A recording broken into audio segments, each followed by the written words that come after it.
Hi guys, this is Raquel. Today's topic is going to be about education. What does God think about education? And my point of view of what I think. So I have few clips that I put together of different motivational videos. Again, remember to subscribe and hit the notification bell, like the video, and comment down below if you guys like more videos like this.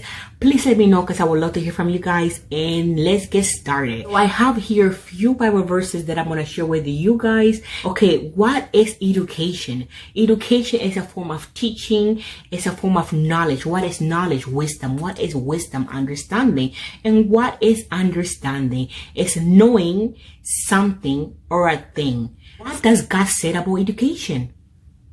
What does God say about education? Okay, so the first Bible verse I'm going to share with you guys, I think that it starts off the whole education process. Proverbs 1 verse 8 to 9 says, "My child, listen to your father's teaching and do not forget your mother's advice. Their teaching will beautify your life. It will be like flower in your hair and a chain around your neck." So we have to remember that our first school, our first education system is in our home, our parents, regardless of whoever took care of you, your auntie, grandmother, dad, or mom and dad. Regardless of the situation you're born in, as a child, your first schooling is home. Your first education, your first, wisdom of knowledge of things of life and different things that you're growing up to learn are the parents or your guardians, whoever took care of you. They are your first schooling before you even go to school. And those who don't have the access to go to school, our parents, our guardians, our auntie, our uncle, our grandmother, our neighbors, the people who took care of us around us are our education, are a form of our education because they taught us the basic of life, taking care of ourselves. They taught us different, valuable resources and things that, survival skills. There are some things that life will teach you that school doesn't teach you. I'm not saying school is not good. I'm not saying education is not good, but you don't learn everything in school.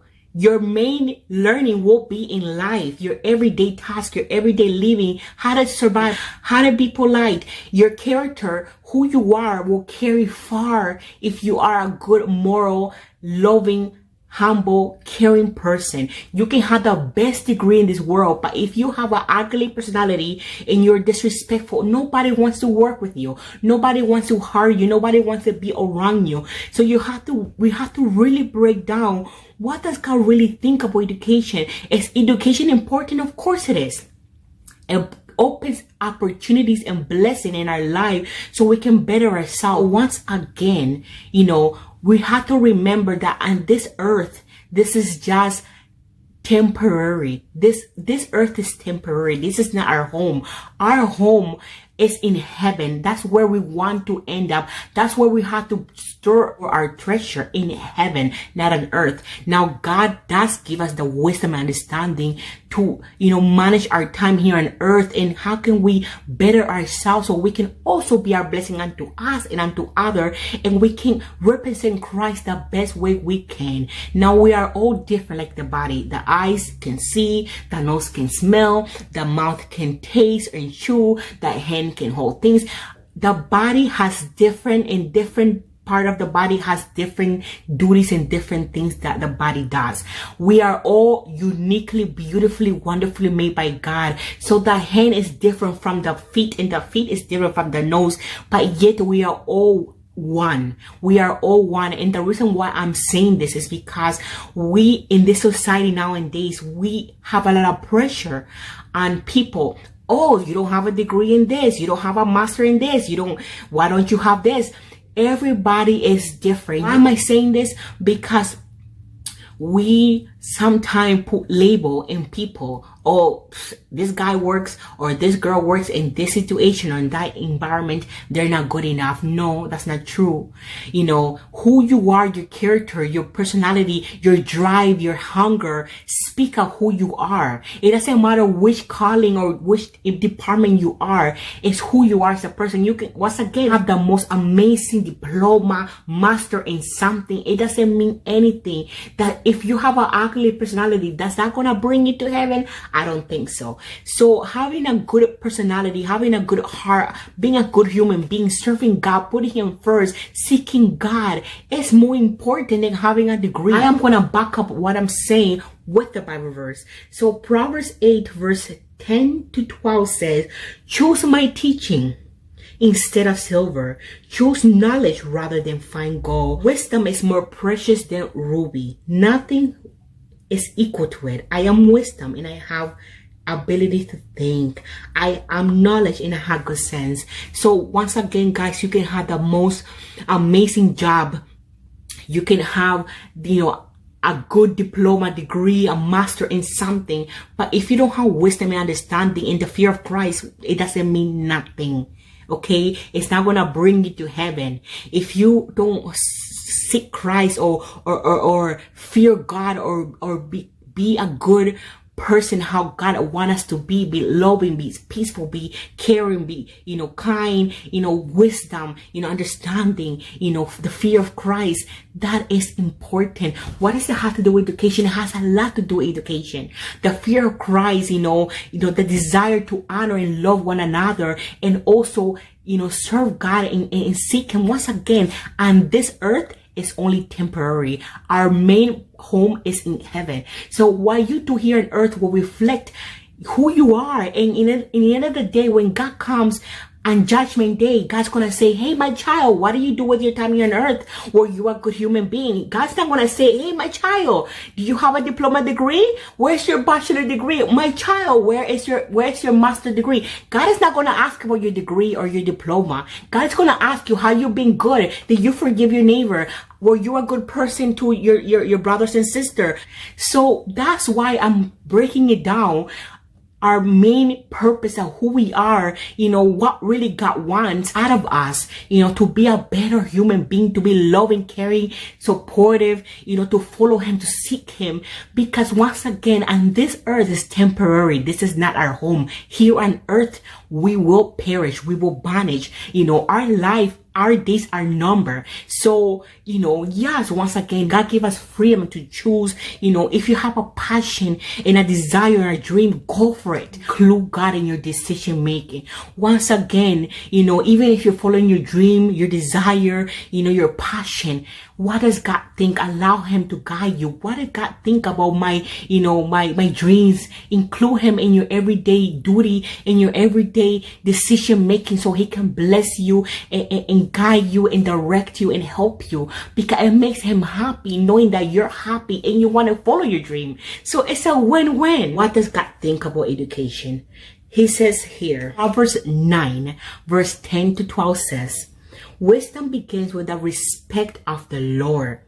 You hear what I'm saying, guys? The first thing we must do is respect God. Okay? Wisdom. What is wisdom? Knowledge. What is knowledge? Understanding. What is understanding? All of that equals to education. You know, it's like breaking it down. Okay? Wisdom begins with the respect of the Lord. And understanding begins with knowing God. The Holy One. If you live wisely, you will live a long time. Wisdom will add years to your life. The wise person is rewarded by wisdom.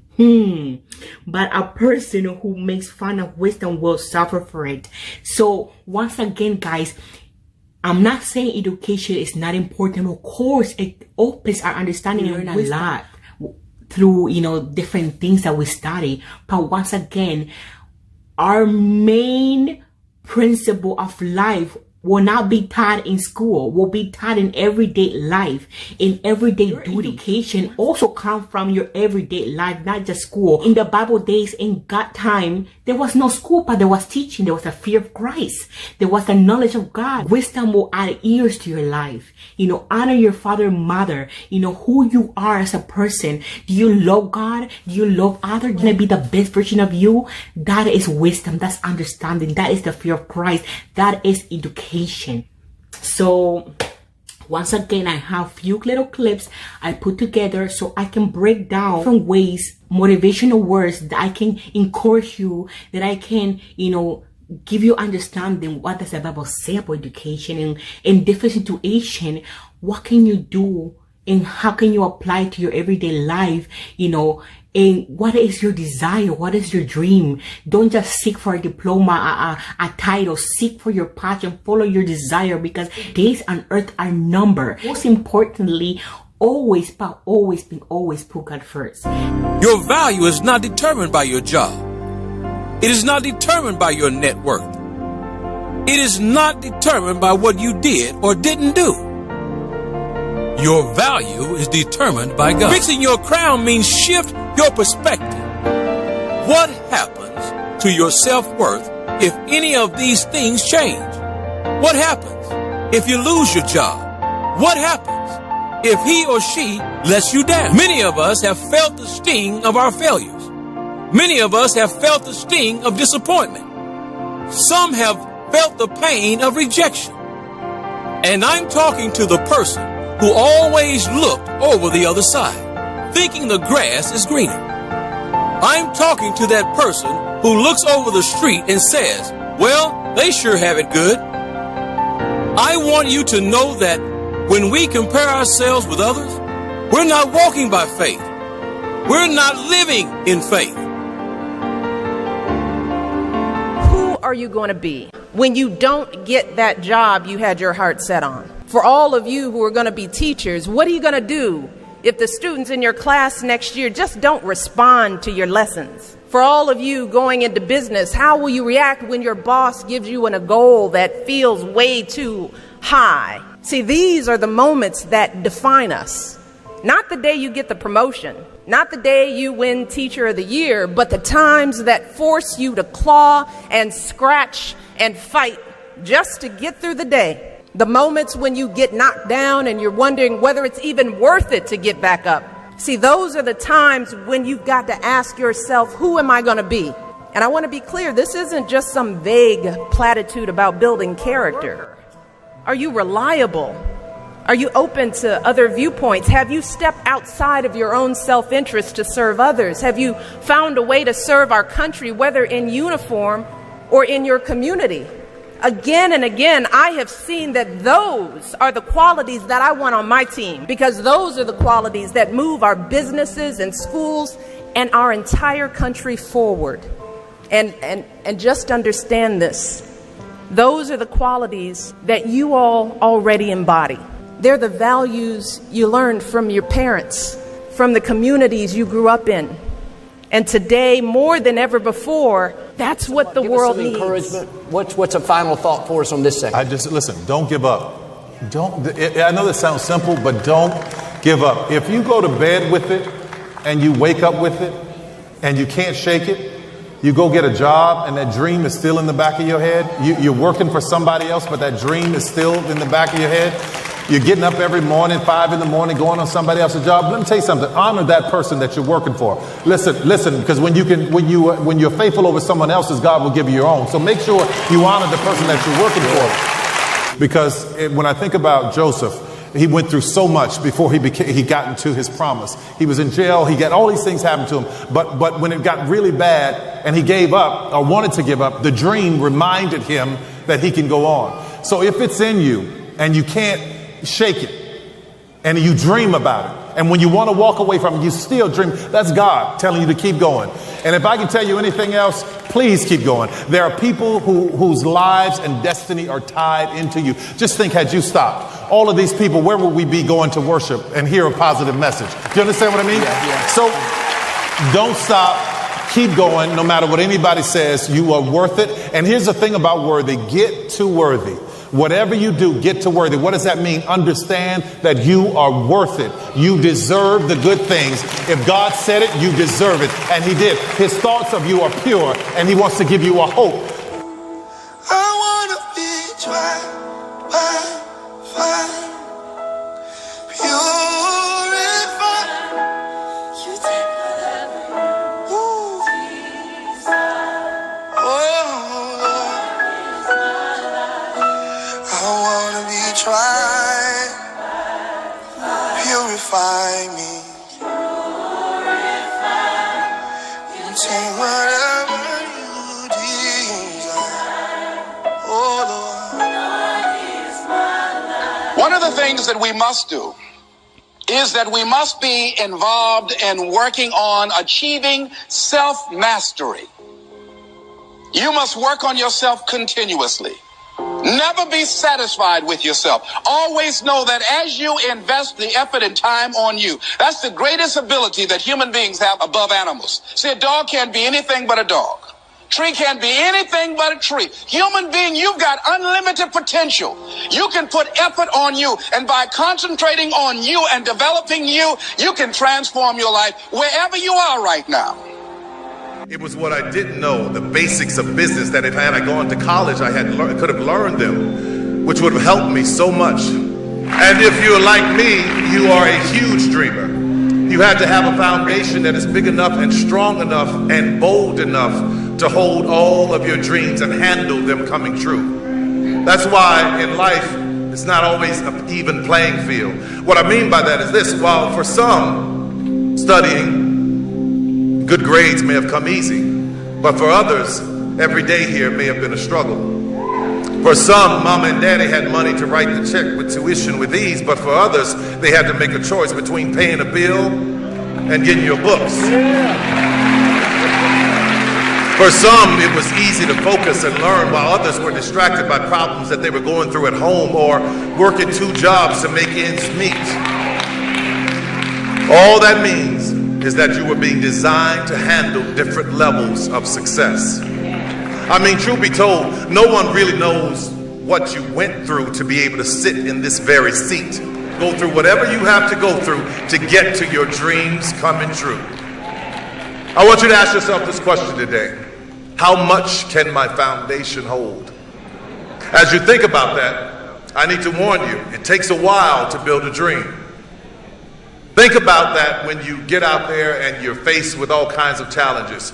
When you get out there in the world, I want you to remember something. What's in the well will come up in the bucket. Good stuff down inside of you, you can always count on it, so you remember that. But what happens if you get out there and you find yourself saying, I thought I'd have this job by now or that job by now. I thought I'd be working here or there by now. When you have worked this hard, built this foundation, everything you are trying to build on, it seems to not be coming together. What happens if you find yourself at an interview and realize that you are being judged because of your name or because of the color of your skin? As a black person shouldn't be told because you don't look like what they want you to look like. Listen, man, anybody can be successful, but you got to understand something. It's hard. It's hard, man. You can take all the courses you want. It's hard. You can get all the degrees you want. When you get them degrees and you hang them on the wall, if you want to be successful, it's going to be hard. It's hard being successful. That's the first thing you need to understand. You know, the Bible says your gift will make room for you. It'll make room for you. See, if you're not doing your gift, you're wasting your time. I was telling you about your education a second ago. I heard somebody talk about the importance of education, and education is critical. You have to be educated. You have to be well read. You got to be well versed. There's no way around it. I'm going to make a statement. I don't know how it's going to fly in this room, but here I go. Education is not the most important thing in your life. It's not. Education is not the most important thing. Do you know how many people I know with the education that ain't working? You know how many people I know with degrees ain't got no job? Do you know how many people I know with multiple degrees ain't making no money? The single most important thing in your life is your dream. It's your dream. It's what you dream about. It's in your Bible. What are you so afraid of? Why would you not take that leap and go for it before you mess around and die? Why would you not go and see what God really got for you before you leave this world?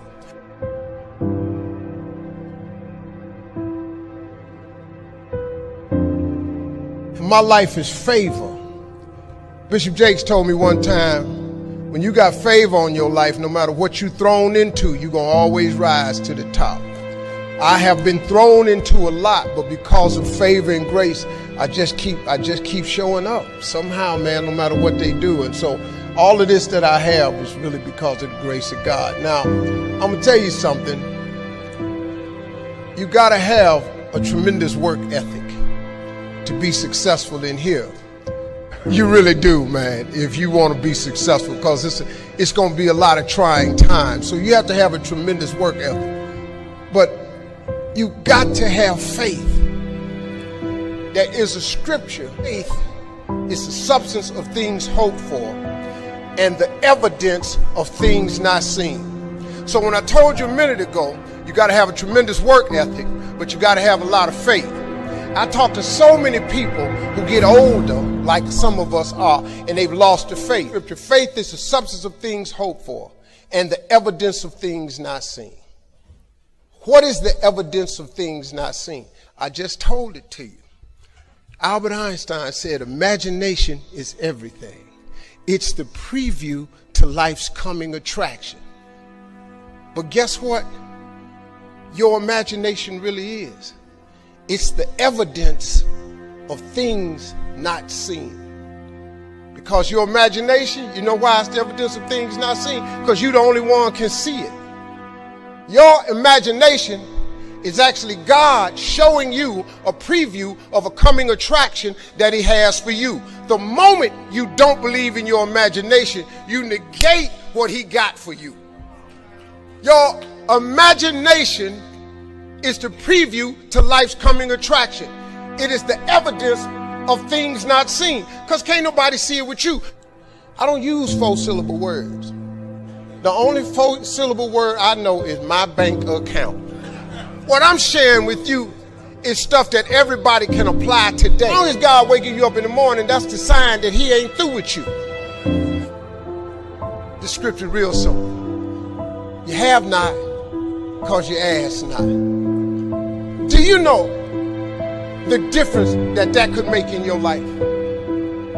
I'm just giving you real talk now. See, you have not because you ask not. When the last time you really asked him for something? I do not live my life in the confines of what anybody says to me. I let my imagination go, and now imagination is a preview to life's coming attraction. But what that really means is God showing you a preview of what he has for you. So now, if you have not because you ask not, do you understand if you up your ask, he has to up his give? Just period. This is simple stuff that anybody can apply. You ain't even got to have no degree to do this.